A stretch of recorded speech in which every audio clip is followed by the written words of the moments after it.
4 nəfər orta dərəcə özünü göstərir.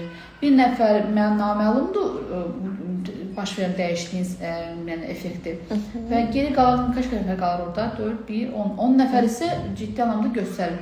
Bizə heterozigotdur. Ona görə də deyim ki, uşaq çox fəna vəziyyətədir. Xeyr, fəna vəziyyətdə deyil. Yəni homozigot deyil. Amma yəni sıkıntı şurada ki, bu gen RNA polimeraz 2'nin yəni RNA polimeraz 2'nin subunitlərini kodlayan gendir. RNA polimeraz 2 də transkripsiyada iştirak edir.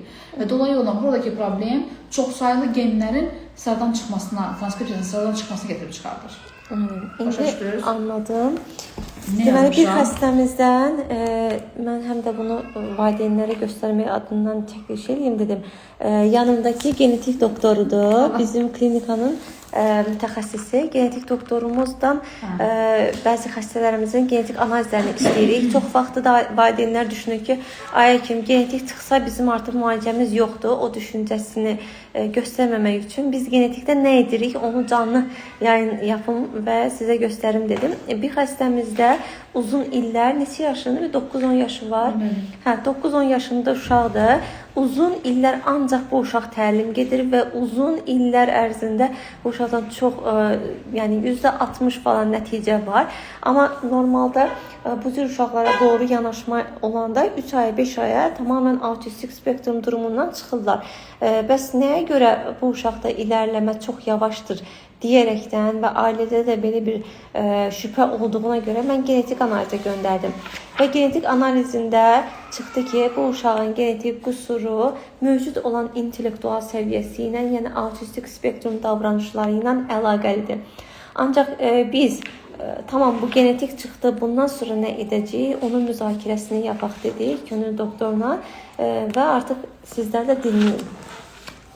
Deməli, dəyərli doktorum, burada əslində tək bu pasiyentdə deyil, başqa pasiyentlərdə də birbaşa artıq hələ ki səbəbi məlum olmayan, klinik önəmi vacibiyyəti tam da bilinməyən elə genlər, nadir genləri var ki, son zamanlar gələn pasiyentlərdə aşkarlayırıq. Çünki genetik analizlərə hər kəs yönəlmir, amma bərabər bu çalışmanı yürütmək, sizlərin genetikaya, genetik təmələ çox önəm verdiyinizdən dolayı valideynlər də maariflənirlər və bu şəkildə genetik analizə yönəlirlər ki, yönəlməlidirlər də. Çünki autizm diaqnozu qoyulan çox uşaqların hardasa 90-95% heç autizm deyil də, baş təməldə yatan başqa genetik səbəbli, özəlliklə ən çox bu aralar qarşımıza çıxan neyroinkişaf pozulmalarında ilərləyən xəstəliklərlə əlaqəlidir. Burada da məsələn 2 fərqli genlə bağlı dəyişiklik görmüşük. Bu özəlliklə bir geni daha çox vurğulamaq istəyirəm. Bu genlə bağlı çeşitli araşdırmalar aparılıb və hətta yeni de novo dediyimiz yeni mutasiya növləri aşkar edilib. Yəni valideynlərdə görülməyən, uşaqda aşkarlanan mutasiya növü aşkar edilibdir. Ona görə də burada həm də bu pasiyentin ailəsində də bu genə baxmaq zəruridir ki, ailə ilə də görüşüləcək. Bu gen özünün fəaliyyəti bir neçə genin fəaliyyəti ilə əlaqələnir. Yəni bu genin özünün sıradan çıxması bir neçə genin də fəaliyyətinin, funksiyasının pozulması ilə əlaqəlidir və dolayı olaraq bunu demək olar ki, həmçinin neyroinkişaf pozulması ilə əlaqəli, həmçinin hipotoniya görülür ki, bu uşağımızda da öz geçmişində 1 yaşın altında çox ayağını yerə basmada ləngimə olub, eməkləmədə zəifləməsi olub, dirənməsində əzələsi çox boş idi, incə motorikası, əl tutma qabiliyyəti zəif olub. Yəni bu kimi problemlərlə də həm də əlaqəlidir bu gen. Bəli, əlaqəlidir və biz uşağımızda da bunu görmüşük. İndi burada önəmli olan bir neçə analiz qalıb ki, valideynlərlə də edib tam bir nəticəyə gəlmək lazımdır ki, genin effektivliyini öyrənmək üçün. Çünki genetik dəyişiklik hər zaman effektivliyini tam göstərməyə də bilir. Burada genin özünün funksiyasına baxmaq lazımdır, xəstəliyin funksiyasına baxmaq lazımdır. Hər bir şey bərabər dəyərləndirilir. Doktor, bir də məsələn ilk genetik analizi verdirirlər, amma sonraki daha araşdırmanı biraz çəkinirlər, çox da vacib görmürlər. Siz o nüansı da toxunun, yəni sonraki araşdırmalar nə üçün lazımdır? Sonraki araşdırma birincisi, bir də deyim, bəzi mərkəzlərdə, bəzi həkimlər ümumiyyətlə genetik təməlli analizlərə yönləndirmirlər. Bu yanlış bir düşüncədir. Bunu etmək lazımdır. Bu bir. İkinci, əgər həkim yönləndirmirsə, həkimi dəyişmək ya da ki, valideyn özü getsin genetik analizə, genetiklərə dəstək ola bilər. Bundan başqa çıxan nəticələrin doğru şərh edilməsi lazımdır. Genetik doğru şərh etməlidir. Pediatr yardımcı olmalıdır bu mövzuda ki, pediatr da ona görə nə edə bilirsə, yeni bəzi dəyişikliklər var ki, hələ də təsiri açıq bir şəkildə hələ də ədəbiyyatda yoxdur. Yəni klinik olaraq net bir şəkildə, açıq bir şəkildə ağırlıq dərəcəsi qeyd edilməyibdir.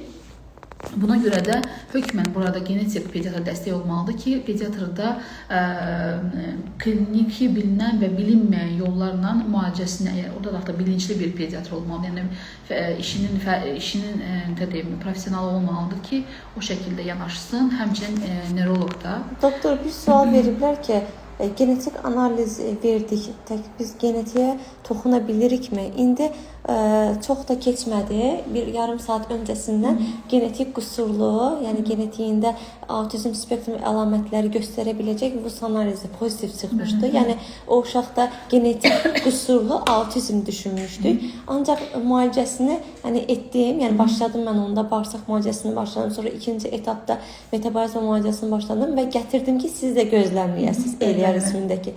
İndi valideynlərə də paylaşacağım o uşağı. 10 yaşında uşaqdır. Təbii ki, 3 yaşındakı uşağın müalicəni toxunuşumuzla 10 yaşındakı uşaq eyni olmaz. Ancaq bu uşaqda da yenə getdikcə regresiya baş vermişdi. 3 yaşına qədər normal, 3 yaşından sonra geriləmə olmuşdu. Məhz bu genetik qüsurlu uşaqlarda da sonradan regresiya görülə bilər. Bir də məsələn biz genetikdir deyib kitabını bağlamadıq, düzdürmü? Müalicə elədik, epigenetik yanaşdıq. Yəni artıq yeni bir bilim var, epigenetik. Genetik xəstəlikli uşaqlara bizim əlavə ayrıca epigenetik yanaşmamız var və o yanaşmamızla bu uşaqda diqqəti odaklanması toparladı. Çox az, %10-15, amma bu özü böyük bir nəticədir 3 ayda. Ondan sonra stereotipləri keçib, gecə yuxusu normallaşıb, altına qaçırırdı, qaçırmır artıq. Siz onu hiss etdiniz, sürekli tabana baxırdı, yuxarılara baxırdı, amma indi artıq sanki bir varlıq aynən ki başqa öz dünyasındaydı. İndi artıq əşyaları falan fərqinə varır, çevrənin fərqinə varır və reaksiyaları hızlıdır. Yəni Eliyar salam, əlini uzat, əlini uzatdı, salam verdi. Bir dəfə deməyə ehtiyac qalmadı. Bəli, bir neçə dəfə və yüksək tonla artıq söyləməmizə gərək qalmadı.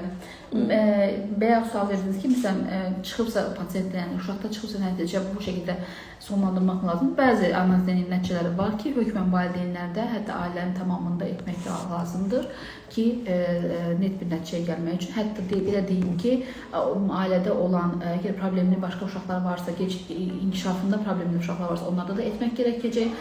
Aşkarlanan genlə bağlı analizləri, həmçinin gələcəkdə də olacaq uşaqlarla bağlı da analizlər edilə bilər. İnkişafla sual verilmiş ki, genetik dəyişiklik. Genetik bu şəkildə baxır nə ilə əlaqəlidir və bununla bağlı gen terapiya varmı, onun bir sual olacaq. Yoxdursa, o zaman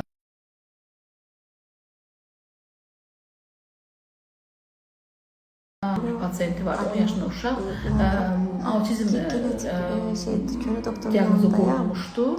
Amma bu uşağı analiz etdik və juvenil epilepsi ilə əlaqəli bir gen çıxmışdı ki, bu genlə bağlı da olan dəyişiklik, bu xəstəliklə bağlı da dünyada kliniki bir müalicəsi var, yəni bir dərmanı var.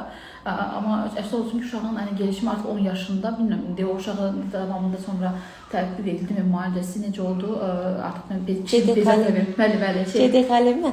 Yox, Göyçaydakı çocuk. Göyçaydakı uşaqda çox az, yavaş-yavaş ilərləyir. Çox az, bəli, çox yavaş ilərləyir. Genetik təməlli olan problemlərdə siz müalicəni çox yavaş ilərlədiyini görə bilərsiniz. Bəli. Yəni çünki dirəncli olurlar. Bəli, əziz valideynlər, yəni bu bizim genetik araşdırmamız idi. Bir çox xəstələrimizdə bu cür araşdırma yapırıq ki, bunu da canlı olaraq sizinlə paylaşmaq istədik. Yəni bir neçə xəstəmizdə genetik